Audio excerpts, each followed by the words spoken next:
What's going on, everybody? Shanghai20, YouTube.com. I just want to talk about the E3 for Xbox and their game announcements. And holy shit, man.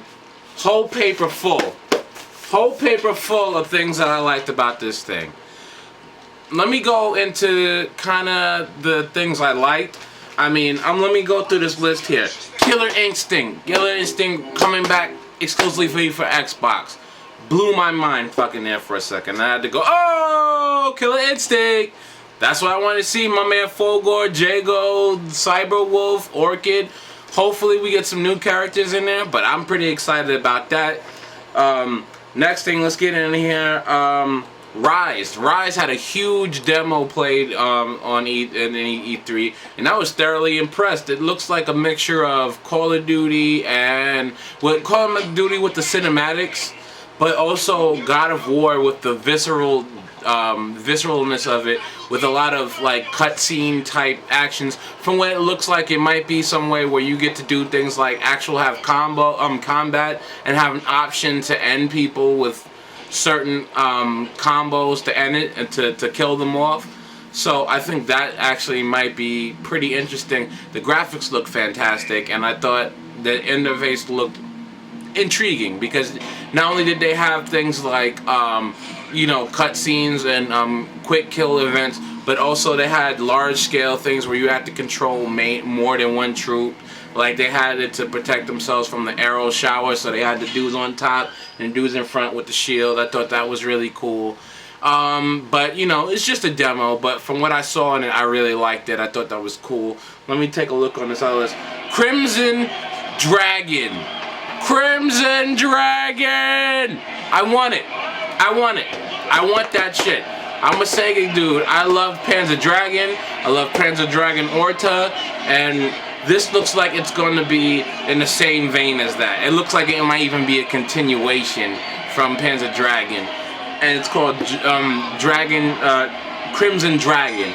And let me tell you something. If I could be excited about anything, I'd be excited about that. That looked really nice. The Witcher 3. The Witcher 3? Are you kidding me? The Witcher 3 looked like fantastic, and building on the legacy of The Witcher 2 and 1, respectively from the PC and the Xbox consoles. You can only go up from there. We can only hope that they still have the sexy time, I like to say, the super sexy time, sex cutscenes and things like that. I think The Witcher is a fantastic franchise, and I think that's gonna be right there. What else do I have here? Dark Souls 2. Dark Souls 2 coming next year. I wish it was this year, but Dark Souls 2 coming out is actually a really good idea. I love Dark Souls. I just got into it maybe a couple of weeks ago. They had a Xbox Live free event where I wouldn't say free event, but it was a sale event where you could actually get Dark Souls for $10, and that's ridiculous. If you had a chance to, I hope you went out and bought it because it was worth it. And let's see, what else do we have on the list? Sunset Overdrive, it looked okay, but I only saw it through cutscenes, and I can't base everything off of cutscenes.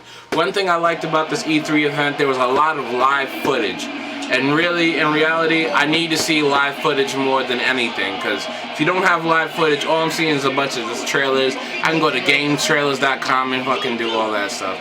So, that's not really the important part about it. But like having live footage was actually really great, and I thought that it really represented the actual games very well. Now I could go into other things like the Forza 5.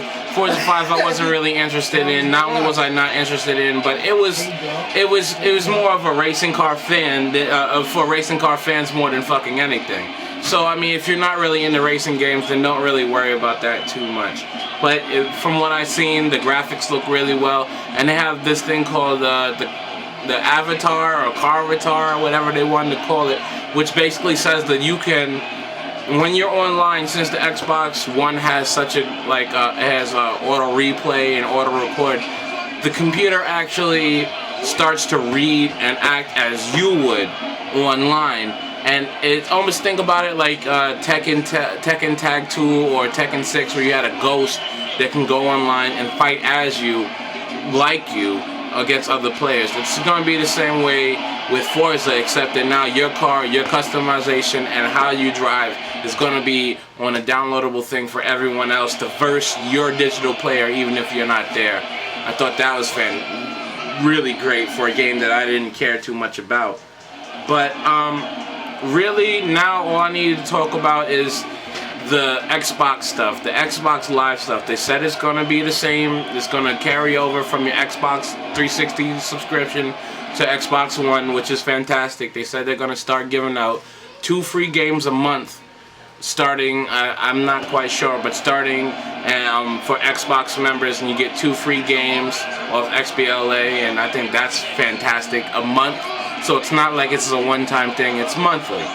Also, with the abilities of the new Xbox Gold 360 Live presses, they're gonna have things like you can connect to Twitcher and other things that let you share your gaming experiences. You can customize your own gameplays, your own game throughs. Like they had a great demonstration of people playing Killer Instinct, and after he beat the chick in Killer Instinct, he went on there and made his own video with the exact same match, and cut it up and put his own things on it, and it looked fantastic. And I mean, those are the kind of things, that multimedia type things that Xbox is bringing to the table, that I thought was really well.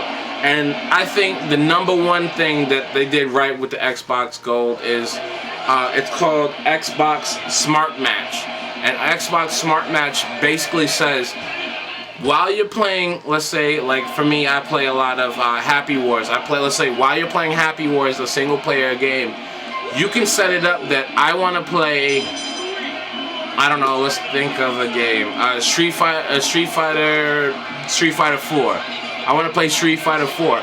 While you're playing your game, in the background, it is looking for a match for your Street Fighter 4 game. So you could switch from the game you're playing right now and directly into an online versus match, which I think is blow your mind fantastic, because you know you never want to wait so much time for a single match or a fighting game or an MMO or a first-person shooter. Those are the things you want to do right away. I could see the implications for that to be ridiculous, and it shouldn't be that much waiting time or anything like that. Finally, I want to talk about Titanfalls. Titanfalls looked like a really cool game. It looks like, when I first saw it, I thought it was going to be like a Lost Planet 4 or something like that, because there was a lot of mechs and a lot of shooting, and it actually ran and jumped, and it felt a lot like Lost Planet. But it's called Titanfalls, and it looked really well. I mean, if you can have a game where you can have a mixture between running gun and mech play, that sounds like a great combination to me. So, I mean, that's just a couple of other things I wanted to get into. Black Tusk is coming out with a game. The studio Black Tusk is coming out with a game that looked interesting. I didn't know much about it. I mean, the craziest game I thought of in this whole thing is Project Spark. Project Spark looks like the must game to have for the Xbox One. Project Spark basically is your own game creator, where, you know, there has been games in that genre before, but this game maker looks like you can go over the top. And since this is the next gen, your graphics are going to be ridiculous. When they showed the actual demo of the game and what somebody had with a short amount of time to make it, it blew my mind. You can have full-blown RPGs in this game, not to mention that you can make those RPGs and put it out there for the community, for everyone else to play, which I say that gives opportunities for people who want to make games. Like this dumbass behind my shoulder, my cousin, he said everyone I know, he wants to make video games, wants to be part of the media. This is the kind of thing, these are the kind of tools you can use to get into that next step. And I think that's ridiculous. I think that's ridiculous for us to have at this point in the game.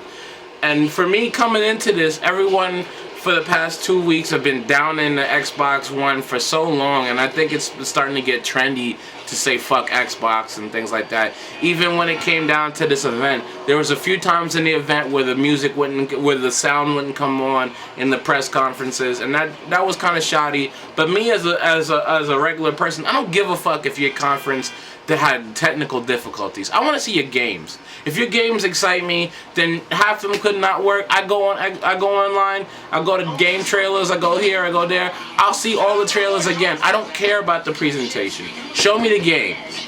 And from what I've seen, Xbox showed me a shitload of games. A shitload of stuff that I was really interested in seeing and interested in getting involved with. So when I look at this, I look at what I would give Xbox a score. And that score would be, I would say, a B+, a B+, an A-. I like a lot of the things that are coming out for Xbox, and not only that, but most of them are exclusive for Xbox. Not to mention, I'll bring it up. There's the whole Metal Gear, a whole new Metal Gear game coming out, and it looked really well. It looked really good. It didn't look like all the other ones with heavy emphasis on cybernetics and cloaking. It looks like it's going back to the days of stealth, hiding, wait for somebody to move, hide in the shadows, take somebody out quietly, move on to the next step. I also couldn't help but notice I seen some black kids with AK-47s, made me think of African conflict diamonds. They had diamonds in their hands. They were handing them to Snake at one point. So I mean, watch out for a little racism. I'm not going to say it now because I have only seen a trailer and there's only 2 seconds of it, but I'm worried it might be another Resident Evil 5 situation, you know, but you guys know that. Real quick, the game's gonna come out, the system's coming out in November of this year, and they said it's gonna be about $499, $500. Now, for me, it was a real big sticking point about how much this game was gonna cost, or the system was gonna cost. Just for the simple fact is that now it's getting closer and closer to a point where there's no denying that PCs have more to offer than systems, because the systems are locked for certain things. You know, Xbox is for Xbox, PlayStation for PlayStation.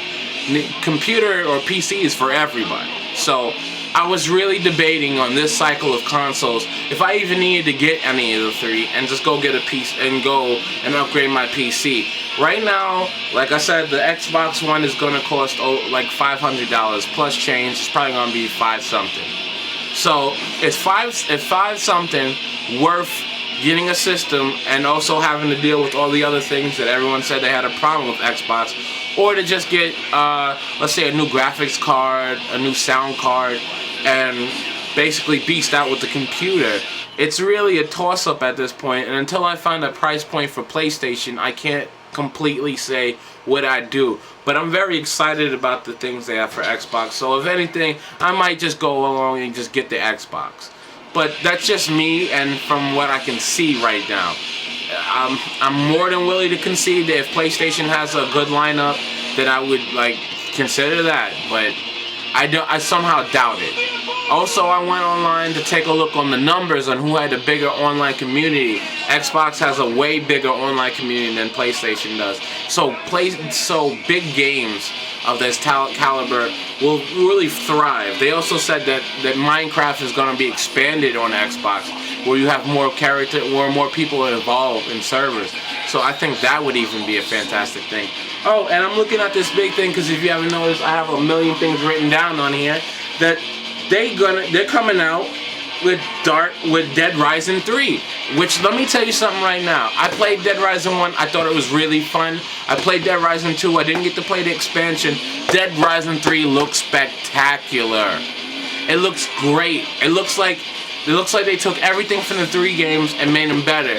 The only problem I have is my boy Frank West is not going to be in the game. There's going to be a new character, a Spanish dude, which was no problem with me.